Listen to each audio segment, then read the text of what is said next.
Oi, meu povo. Vamos aqui dar continuidade, nossa terceira aula sobre centro cirúrgico.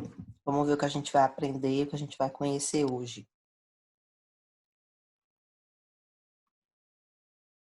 Hoje a gente vai aprender um pouquinho, gente, sobre os períodos operatórios e os tempos operatórios, tá?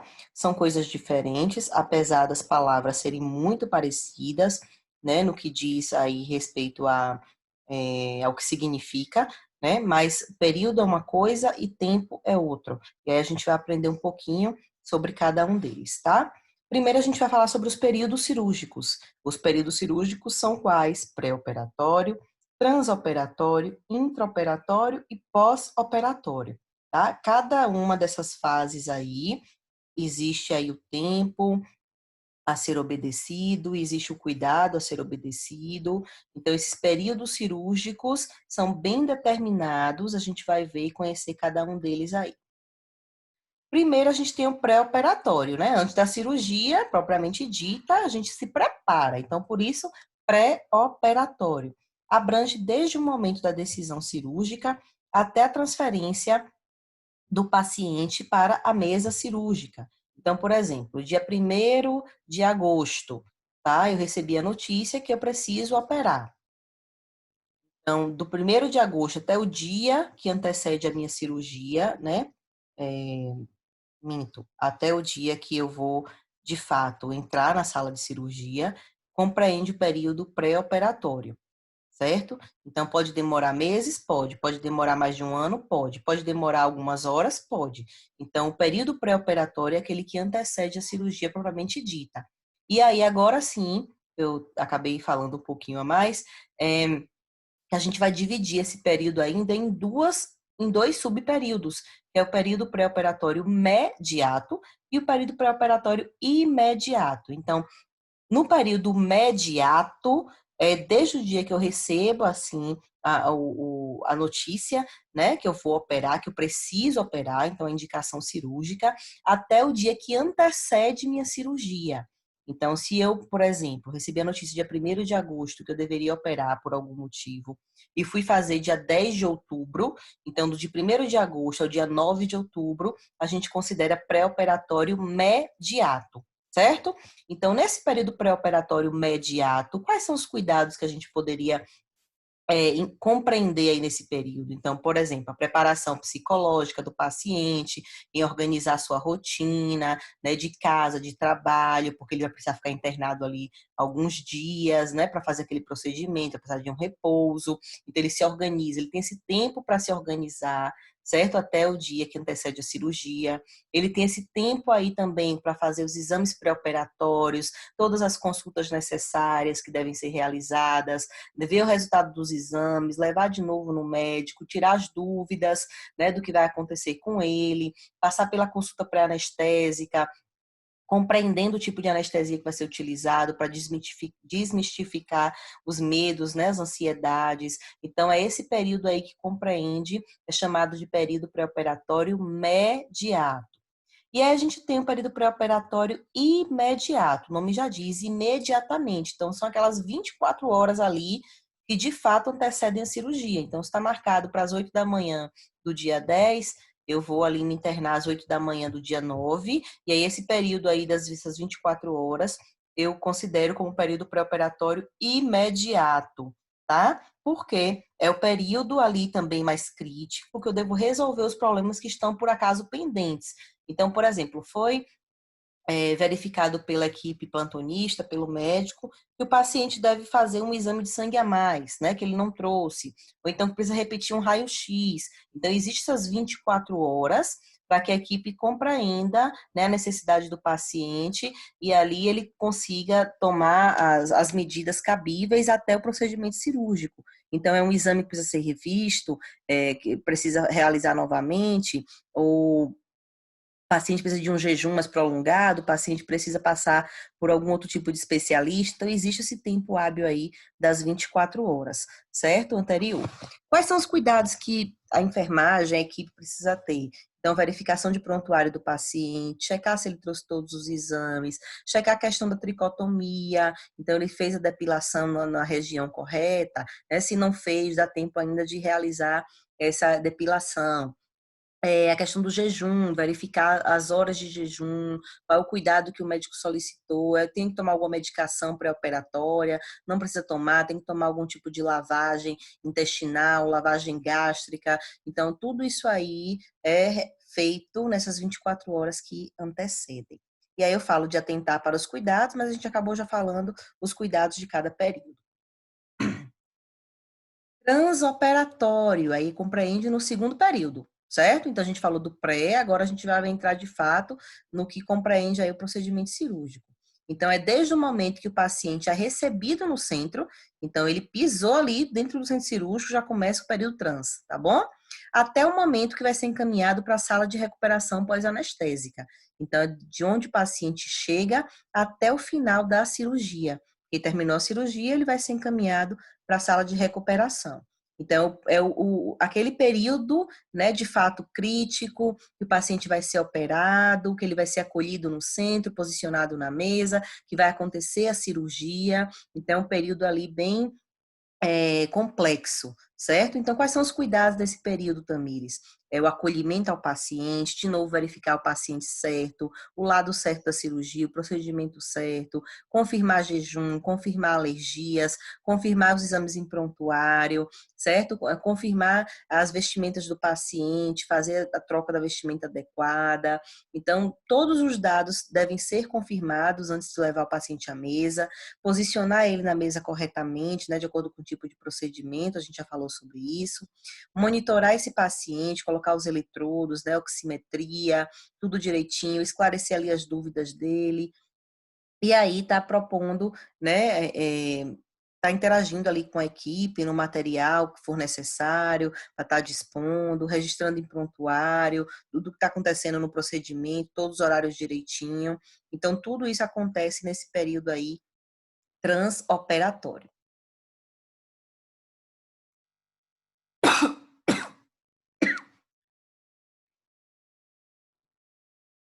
Período intraoperatório compreende desde o início até o final da anestesia. É, percebam que o período intraoperatório ele se choca com um determinado tempo com o período trans. Por quê? Porque ao mesmo tempo que o paciente está anestesiado, que aí a gente vai falar de período intraoperatório, o paciente está sendo operado, que é transoperatório, né? Então, por um espaço de tempo determinado, o trans e o intra, eles se encontram, certo? Mas foquem assim, o intraoperatório é relacionado apenas à anestesia. Então, no momento que o paciente foi anestesiado, começa o intraoperatório. Ah, mas já tá, mas tá no transoperatório. Pode se chocar? Pode, tá? Mas uma é para uma coisa e outra para outra coisa.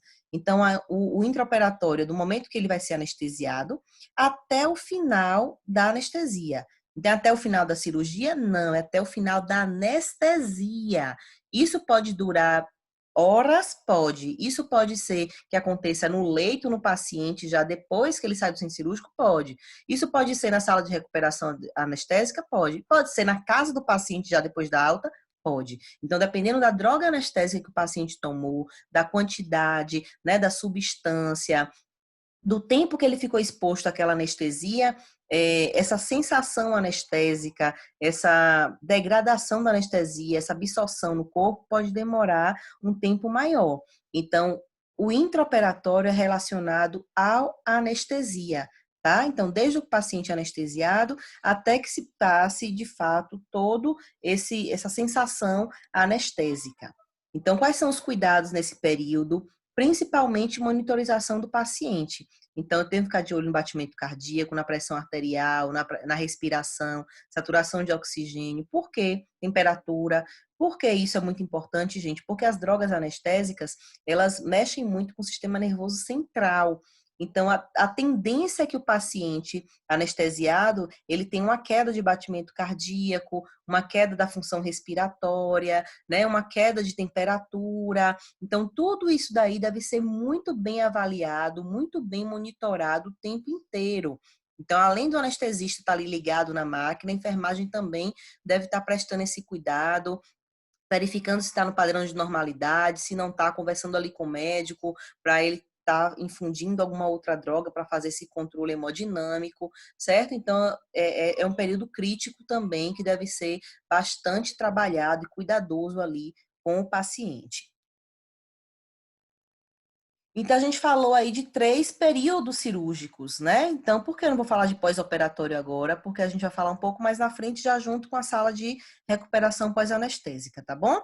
Então, a gente conheceu aí o período cirúrgico pré-operatório, tanto o imediato como imediato. A gente conheceu o período transoperatório e o período intraoperatório. Agora a gente vai compreender a diferença de tempo cirúrgico. Então, a gente falou de período, agora eu falo para vocês os tempos cirúrgicos. Basicamente, os procedimentos cirúrgicos são divididos pelos seus tempos, como forma de planejamento e organização da rotina, inclusive para o instrumentador. Então, se eu sei o tempo cirúrgico que eu vou atuar, a gente vai ver direitinho no instantinho aqui, eu consigo organizar o meu material em cima da mesa da forma adequada, para que quando eu precise dele, eu não fique procurando, tá? Então, já mantenho uma organização de acordo com o tempo. Então, isso para o instrumentador é excelente, porque ele consegue manter uma rotina de organização, consegue manter o material já disponível da forma correta e não atrapalhe o andamento da cirurgia. Antes do início dos tempos propriamente ditos, o paciente precisa de um preparo de asepsia e de um pré-tempo chamado incisão. Que preparo de asepsia é esse, gente? O paciente, é claro que ele vai ser internado, né? Então, provavelmente vai ser oferecido a ele, já comentei isso em sala com vocês, não sei se vocês lembram, vai ser oferecido a clorexidina, né, em sabão líquido, que é aquele líquidozinho amarelinho, vai ser orientado esse paciente a tomar banho, a se higienizar com aquele sabão. Por quê? Porque ele é um antibactericida, né, então já reduz ali a flora bacteriana da nossa pele normal, né, natural. Então já me dá uma segurança um pouco maior de que o paciente chegue mais limpo no centro cirúrgico. Mas a gente vai lembrar que a clorexidina só tem ação de até 4 horas. Então, se o paciente tomou banho, passou das 4 horas de ação, ele deve repetir o banho com a clorexidina novamente, certo? Então, esse é um preparo de asepsia antes de ir para o centro. Dentro do centro, o paciente vai ser novamente, né, degermado a área cirúrgica. Então, por exemplo, se for uma cesariana, a mulher vai ficar lá deitada na mesa cirúrgica e a enfermagem vai degermar com aquela escovinha que o cirurgião instrumentador se escova. A gente pega uma para o paciente, que é o uso individual, né, e único, depois eu jogo fora. Então, eu pego uma escovinha daquela para o paciente e escovo ali a região da barriga, a região pélvica, que é onde vai ter esse corte, essa incisão. Então, o paciente passa por esses 2 momentos aí mais criteriosos de asepsia antes da cirurgia em si. E para começar uma cirurgia, óbvio que tem que ter um corte, né? Que a gente vai chamar cientificamente, teoricamente, de incisão. Então, a incisão é considerada um tempo cirúrgico? Não. Ela é considerada um pré-tempo. Eu preciso primeiro abrir para conseguir começar a operar, né? Então, o que é esse pré-tempo? O que é que abre caminho para a cirurgia começar? O corte, que é a incisão. Após a incisão, que consiste no corte para acessar a área a ser operada, temos o início dos tempos. Então, o corte vai ser feito com o quê? Provavelmente com um bisturi, certo? Um bisturi que a gente chama de bisturi frio, que é aquela lâminazinha, né, que você abre ali e provoca o corte. Por que esse bisturi frio? Porque existe o bisturi elétrico, e aí a gente chama de bisturi quente, tá? Então, a incisão é feita e agora sim, a partir da incisão, a gente começa a contar os tempos cirúrgicos. Primeiro tempo, diérese, tá? Então, isso são questões, inclusive, gente, de concurso, tá? Para enfermagem, para seleção também de trabalho, pessoas que vão trabalhar em grandes hospitais que tenham centros cirúrgicos, sempre tem essas questões aí de períodos de tempo, então cuidado aí para não se confundir. É importante a gente ter isso na nossa mente. A diérese é o primeiro tempo cirúrgico, consiste na separação das bordas. Então, tá, ok, teve o primeiro corte que abriu ali o caminho, mas eu preciso continuar cortando as camadas da pele, né, para atingir o meu objetivo. Então, por exemplo, se for uma cesariana, como eu dei o exemplo já, Eu preciso ali cortar por volta de 7 camadas ainda, e cortando e afastando, né, um e outro, para conseguir chegar até o útero para retirar o feto. Então, esse tempo é chamado de diérese, que é a separação das bordas. Então, eu continuo cortando ainda e continuo usando ali o afastamento da borda, separando uma da outra para eu conseguir visualizar as estruturas internas. Posso usar o que nesse tempo? Tesouras, né, para cortar as estruturas. Posso continuar usando o bisturi, tanto elétrico como frio. Posso utilizar algum tipo de serra, se for alguma questão óssea, por exemplo. E utilizo os afastadores. São diversos afastadores, dependendo da necessidade, eles são maiores ou menores, que são aquelas estruturas que afastam de fato, né, uma borda da outra. Então, é como se fossem uns ganchos assim, ó, que puxa para um lado e para o outro. Então, essa aí é o primeiro tempo cirúrgico, que é a diérese, que é a separação das bordas. Segundo tempo cirúrgico, a gente vai falar de hemostasia. Então, se eu corto, obviamente que vai o quê, gente? Sangrar, né? Então, se tem muito sangue acumulado, o cirurgião consegue visualizar o campo? Não. Eu preciso estancar esse sangue, eu preciso limpar esse sangue para dar um campo de visão ao cirurgião. Então, o segundo tempo compreende justamente nisso, em estancar ou em prevenir que esse sangramento continue e o cirurgião não consiga visualizar as estruturas. Tá? Então, hemostasia, segundo tempo, que é tentar parar o sangramento. Para isso, eu posso utilizar o bisturi elétrico, porque ele pode cauterizar os vasos que foram rompidos, isso é excelente. Posso utilizar compressas, enxugando, feito toalhas, que é o mais comum que a gente percebe, né? Então, eu uso aquela compressa estéreo ali, enxugando de fato o sangue, para abrir campo de visão. Posso usar crioterapia, alguns hospitais utilizam o gelo, né? O gelo seco, como uma forma de estancar o sangramento. Então, o gelo a gente sabe que ele ajuda nesse processo de coagulação sanguínea, então ele acaba promovendo ali uma hemostasia do local. E a gente pode utilizar também pinças hemostáticas, que como se fossem umas tesouras assim, que você trava embaixo. Então, eu pego um vasinho, coloco ali dentro dessa pinça e travo ele, eu consigo segurar o sangramento. E outros métodos também que podem ser utilizados, mas que compreendam, então, nessa questão do controle do sangue, tá?